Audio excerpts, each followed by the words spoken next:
This is Front and Center with your host, Jacquie Jordan. Entertainment and pop culture expert Jacquie Jordan is with us. Two-time Emmy-nominated Hollywood producer Jacquie Jordan.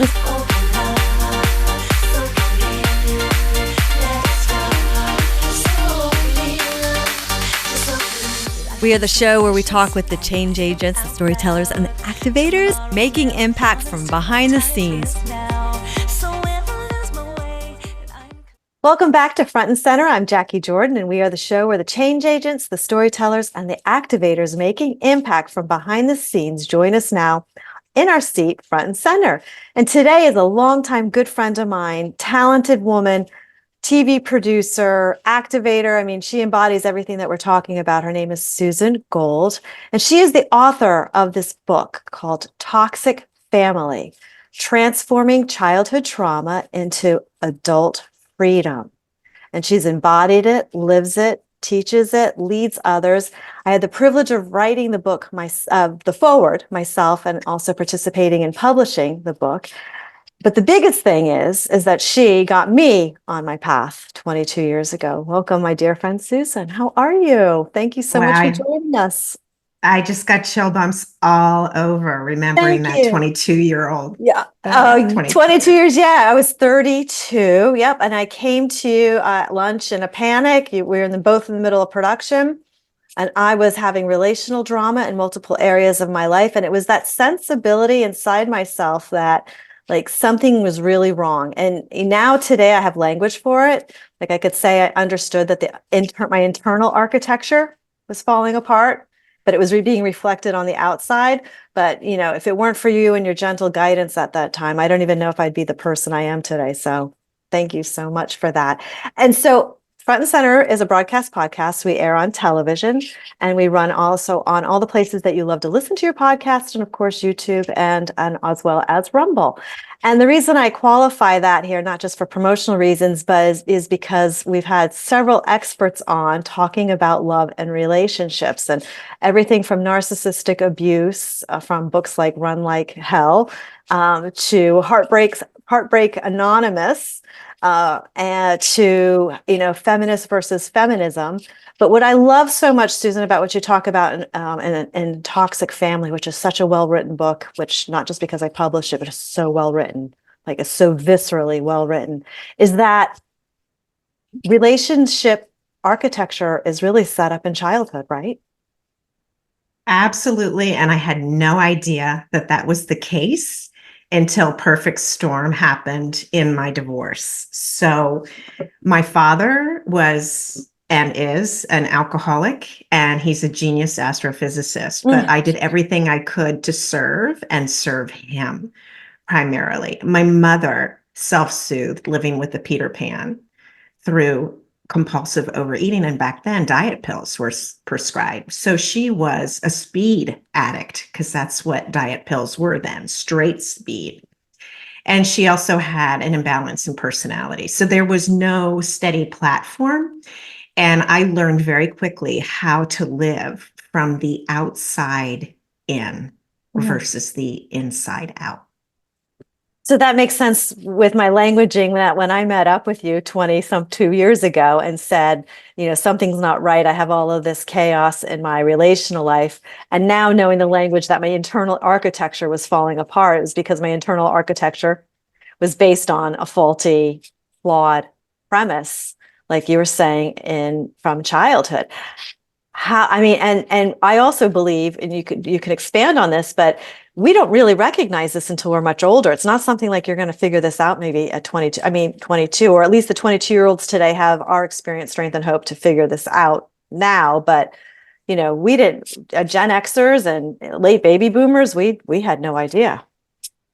How did you come out of this, and how do you help people to get out of this? The red flags surfaced early. There was the same behavior repeating in my own early adulthood that I saw demonstrated in my family. And I had made a promise that I was not going to replicate that behavior. So I got help very early, and I got clean very young, decades ago. I think I was 25. So that was the first building block that needed to be put into place. And then it sort of came off in layers, right? First, you addressed the addictions, then I addressed clinical depression, learned how to work with that over a 10-year period. And then ultimately, it was the narcissistic abuse that brought me front and center. You know, as your publisher, we've had a lot of people read your book, and I'm so proud of it. I really think it's one of the best books we've ever done. I think the writing is just so compelling, and we've had two reactions to it. One, like compelling identification, where people just can't put it down. Every sentence, every word is like a relatable. It's like their story. It's like they are literally living their life through your experience and your progression. And then there are other people, it's like a hot potato, they can't touch it. I don't even know why she's talking about all this, like, because either they're just not there, they don't want to go there. Like, is that what you've been finding too in it? It's really hard to strip the denial away because the denial starts early, and it's not just in our toxic family systems.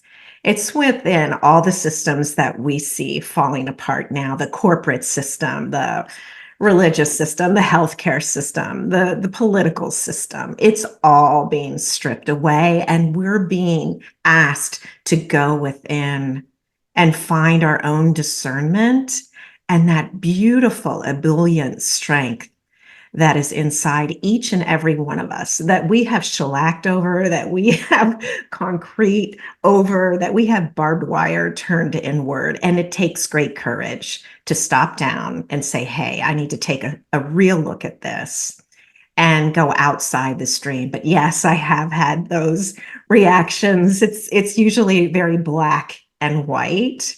But it's also led to quite a bit of healing for many individuals. So I'm happy for the privilege to put it out there. Including me, which is the freedom part of the book. I mean, that's what's so beautiful about it. It's actually the freedom part of the story, which is when you heal the layers, and there's, layers, and it takes time.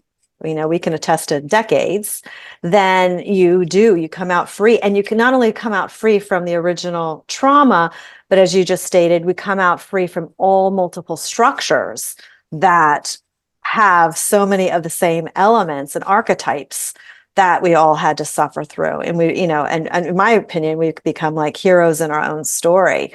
So one of the things you talk about in the book is you also talk about some of the tools that you used. We want to share some of your favorite tools that you used? And I know they've changed over time.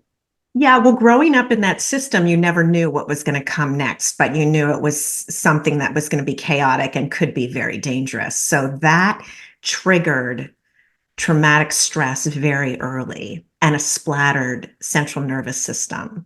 So I think one of the most basic tools, and it's one that everyone's talking about today, like it's natural, but when I started doing this in the 90s, it was really frowned upon. And I think you were right in there with me on one of those meditation retreats. I was like, what is she doing? You're like, meditate, shut your eyes, don't think, and color. What? I had no idea. You were so ahead of your time. I can attest to that. I think just getting quiet and breathing and calming that central nervous system down has been one of the most formidable tools I've been able to pick up, because that puts me in a whole different zip code. I'm no longer reacting, but I'm able to act from within my own system. And we have incredible guidance within us if we can just stop down long enough to hear it. It's so funny because I was with you, and I palled around. I would follow Susan around to many of her activities and events, and she was always, always ahead of her time, which is a trademark. Life. It's a superhero power, but it's her lifetime trademark. And I remember like the thinking, like I remember being the person who didn't know that I wasn't my thoughts. Like also the breathing. I remember really feeling into one of the yoga sessions that you took me to, like she said, breathe. I thought to myself, what the hell are you telling me to breathe for? If I weren't breathing, I'd be dead. Like I had that, like, what do you talk? Of course I'm breathing, only to find out that like I was only breathing like to here, and that I never even pulled breath into my belly. And that, that's why my digestion system had always been off, and I couldn't process food, and I wasn't attached to my gut instincts, because I didn't know how to breathe. So But all of that is such incremental learning to get that out there. We talk about like being basically a child survivor in many ways. Like how, just share a little bit about what it was like through the eyes of little Susan, because it's a big part of the story. Little Susie was highly empathic. So I was quite open and attuned. I could go into any room and sense the tone, the texture, the taste. And I was telepathic until I shut it down at 11 when it became too dangerous to be deciphering that. And that's something that came back as a long-term meditator. But I have a very different experience of growing up in that whole home. My sister thinks that she had an idyllic childhood. My oldest brother, it's amnesia. It's a blackout for him. And I have recall and memories back to 18 months. And it's not the same, as the family system. So that's another thing to wake up to and to stand up to stand in your truth once you start to do this work. It's a bit like Sherlock Holmes putting the pieces together. And you really have to trust yourself and be your own advocate. And it's the same within our systems today. Yes, exactly. It's an amazing template to go through repeatedly and deconstruct. And almost like the rings, you deconstruct it outward, outward, outward, outward, letting go of programs and belief systems and imprints. And the central nervous system, I think that was well into a decade until I really could attune to what my central nervous system is. Now my central nervous system is my coveted electrical field, like where I can pull out things that I'm like, oh, I don't need to take that in, but years of, somatic body, breath, therapy, group work to systematically break that down and change. And I can speak for myself, like I feel incredible. I do feel like I live that adult freedom. How does that express itself for you? Well, I was so outward focused. So I was a chameleon and I had to be for my own survival.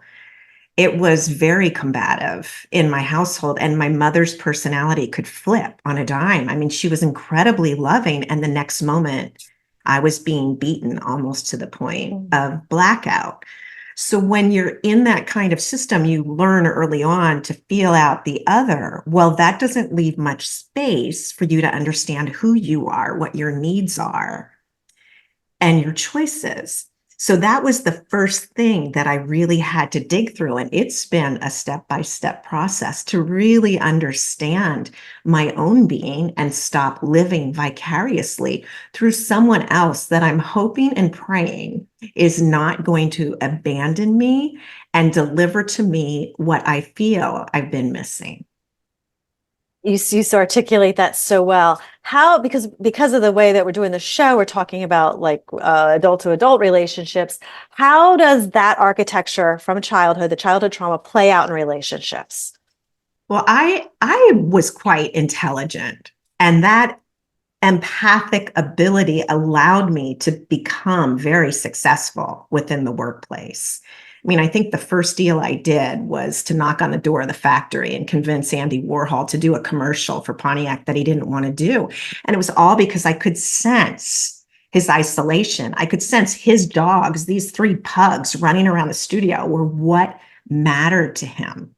And ultimately, I suggested he could have them in the commercial spot. And that's what made him say yes and got me off onto a very glittery career, matching celebrities to brands and into producing.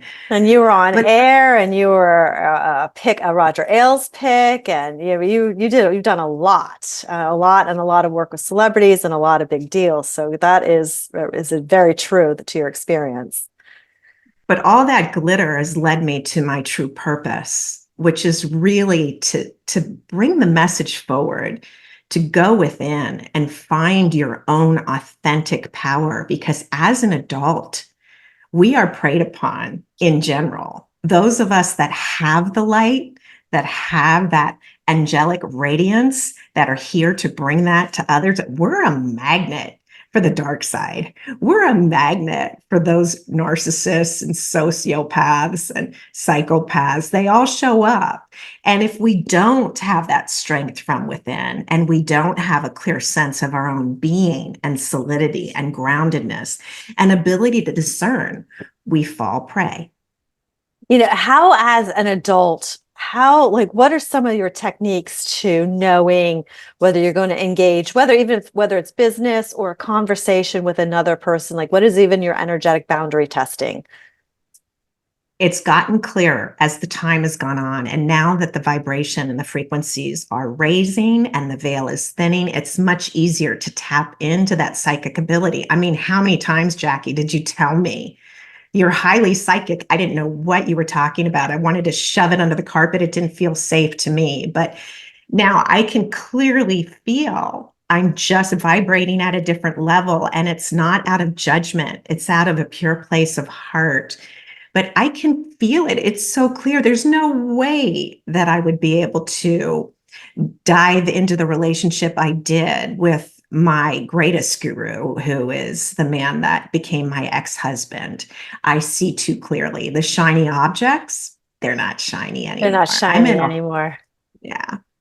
I love that. You absolutely walk your talk and embody the truth of it. And, I could understand also why, just in general, I was drawn to you when I first met you. I was like, I want her to be my friend. First off, we met in television production where it's highly competitive. And women were more competitive than they were collaborative. It wasn't a safe place. I think it's evolved over time as well. But I just knew you and met you and I was like, I want to be her friend, and I didn't know why. And you were different to me. You were a unicorn. I'm like, she didn't drink, she doesn't eat sugar. I was like, she writes her money down. I was like, she is so neat. But you were also so generous to work with, you're like, oh, here's my contacts, try this person. I had never met such collaboration amongst women at that point in our like really young careers. And as you said, the structure of our family was really the structure of our early working years. So, and we got to watch that flush out in the narrative in the last maybe 5 or 6 years, we were like there for that. Right. Completely. And I just came in collaborative. I came in as a peacemaker. I was the pawn between my parents to bring peace and harmony together. And you're the middle of 5, right?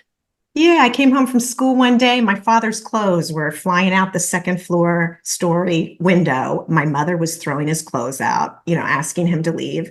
And I ran to the front yard, picking them up, taking them back into the house. But I think that compassionate bell really serves, but you have to be careful about it as you're maneuvering this life path, because let's just face it, Earth is not for the faint of heart. And I think next time when I come in, I may check the small print a little more closely. Well, thank you so much for joining us. If you want to find out more information about Susan, I highly encourage her book, Toxic Family: Transforming Childhood Trauma into Adult Freedom. Thank you so much for joining us here on Front and Center.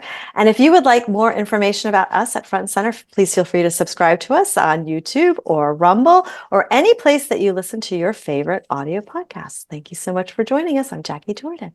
Thank you so much for joining us on the Front and Center with Jacquie Jordan podcast. Please subscribe to us on YouTube and follow us on Instagram at TVGuestpert. We'd love to hear from you.